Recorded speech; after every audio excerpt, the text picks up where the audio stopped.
بسم اللہ الرحمن الرحیم قال ابی ہریرہ رضی اللہ تعالی عنہ قال رسول اللہ صلی اللہ علیہ وسلم من یرد اللہ بہ خیرا یصب منہ۔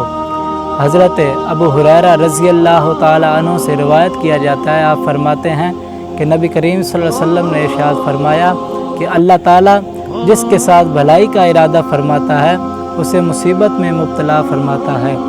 آج اگر اللہ تعالیٰ کسی شخص کو مصیبت میں مبتلا کرتا ہے تو وہ طرح طرح کی شکوے کرتا ہے، طرح طرح کی باتیں کرتا ہے، تو اس سے ہمیں بچنا چاہیے تاکہ اللہ تعالیٰ ہم سے ناراض نہ ہو۔ جب اللہ تعالیٰ کسی شخص کو آزمائش میں مبتلا کرتا ہے یا پھر اس کے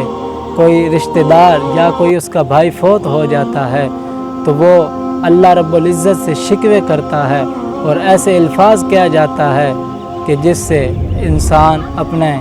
ایمان سے خارج ہو جاتا ہے۔ تو ہمیں ایسے الفاظ سے بچنا چاہیے تاکہ اللہ رب العزت ہم سے ناراض نہ ہو اور اللہ تعالیٰ ہم سے راضی ہو، اور اللہ تعالیٰ ایسی آزمائش پر ہم سب کو صبر کرنے کی توفیق عطا فرمائے۔ اگر ہم صبر کا دامن نہ چھوڑیں گے تو یقیناً اللہ رب العزت ہم سے راضی ہوگا۔